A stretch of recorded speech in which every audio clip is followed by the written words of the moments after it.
Ukraine calling it Trump, quote, giving a green light to Putin to attack them. A senior Ukrainian official tells our Jim Sciutto that just moments ago, after Trump announced to the world that Russia is about to retaliate against Ukraine. The president of the United States revealing details of his long 75-minute phone call with Vladimir Putin in a post that Trump actually deleted, but then he reposted it an hour later. We're unclear what the issue was or what he thought the issue was, but he says that the Russian leader told him after Ukraine's devastating strike on the Russian Air Force that there is no chance of a ceasefire. Now, today's call marks Putin's first direct response to the attack, although I suppose we should call it indirect because Trump is the one messengering it. Trump called it a, quote, good conversation, saying that Putin's message couldn't have been clearer. Trump tells us about the conversation, saying, quote, President Putin did say, and very strongly, that he will have to respond to the recent attack on the airfields.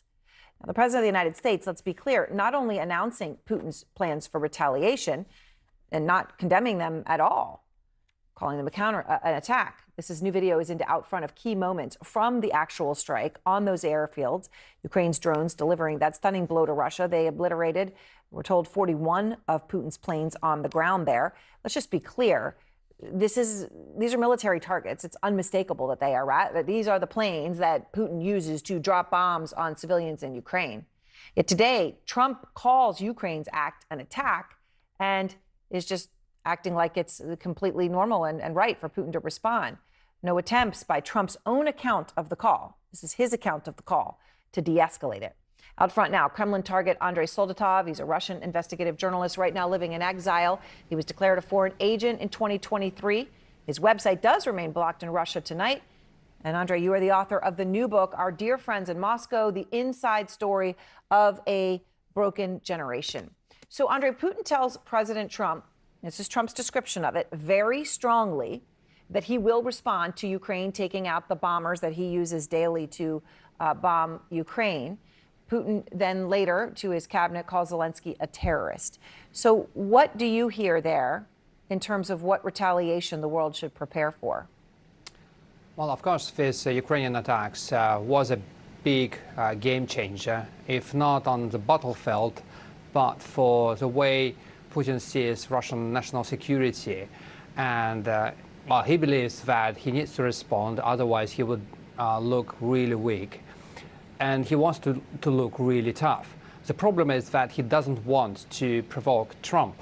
So what he wants to do is to get Trump on his side and to help him see the situation his way. And apparently it works. Well, certainly the way Trump relayed the conversation, Trump did not express that he had said anything would be wrong with Putin doing that. That is certainly the case. And just to point out, Trump posted it, he pulled his post back, and then he posted it again. So, Andrei, there's talk tonight also of a Kremlin-led witch hunt, basically Putin looking for who may have, possibly helped Ukraine's attack. Do you have any idea right now from your reporting who the Kremlin is targeting? Well, right now the idea is to accuse the Ukrainians of being terrorists, and that was the message of Putin at the meeting with the ministers. The problem was that the attacks on air forces coincided with the attacks on trains. So Putin wanted today to talk only about trains. He never mentioned Ukrainians' attacks on airfields, but nevertheless, he made his point that all Ukrainians who attacked Russia were terrorists. And that is, of course, a very strong signal. So, Andrei, your new book, I've got it here, Our Dear Friends in Moscow, the inside story of a broken generation. And in it, you've got this empty wine bottle here on the front. I mean, you talk about a breakdown in Russia. You write candidly about Putin's grip on the country. And you write about a moment that actually happened on Larry King. So this may surprise a lot of people. Vladimir Putin actually went on Larry King. And Larry King asked Putin about the Kursk submarine disaster, right? That was that horrific disaster and tragedy in which 118 Russian soldiers on board were killed, and that they had, desperately were tapping on the edge trying to be saved, and they died. It was a horrible thing. Here's the exchange between Larry King and Vladimir Putin. What happened? You tell me. What happened with the submarine? Она утонула. It sunk. And then there's this pause and then that smile, Andre. You were watching that interview. You were in Russia with friends. And you write about the reaction in the room in your book. And you write this. You write, Putin's answer shocked us. Combined with his grin, it felt like the most cynical response that a president, a head of state, could possibly have to that state's failure to save its sailors. We could hardly believe what we'd heard him say.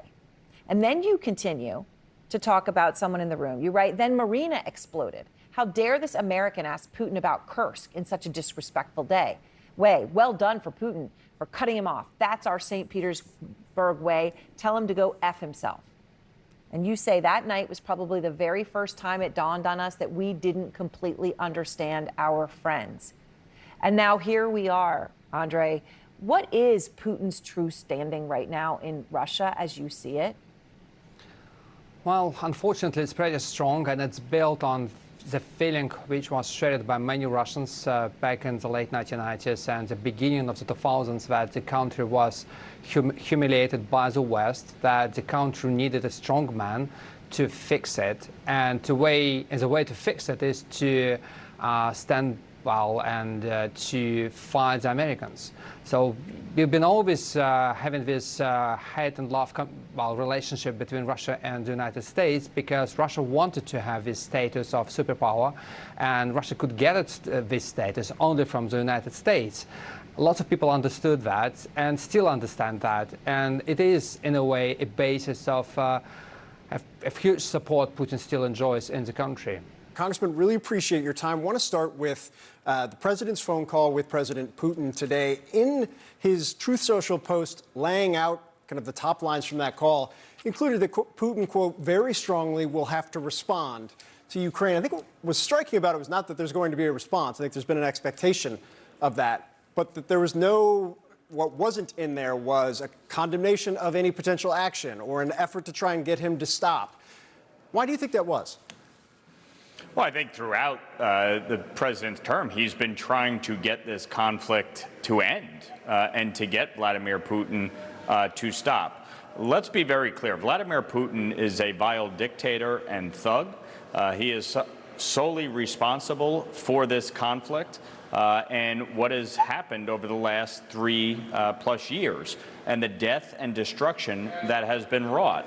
And frankly, I thought it was extremely impressive what Ukraine was able to pull off the other day, and obviously the impact that it had on Russia's military equipment. So there is, obviously a real need for this conflict to come to an end. Obviously, the president has been trying over the last few months to get a negotiation between Russia and Ukraine to bring this to an end, because the reality is that we're basically at a stalemate here. Right. And the longer that this war persists, the more likely it is that Ukraine would ultimately collapse. And that would be catastrophic for Europe, for Eastern Europe, and the United States and our allies. So getting this conflict to an end is critical. I think, obviously, we need to do everything we can to deter Putin from taking any further action. However, including congressional sanctions? Do you want more? Look, I support enhanced sanctions. I am a co-sponsor of the legislation to do that. Frankly, that is something the Biden administration should have done right out of the gate. There should have been secondary sanctions. The Europeans should have ceased purchasing Russian gas. There's a lot that should have been done in the 3 years leading up to this administration taking over. But I certainly believe fundamentally that both this administration and Congress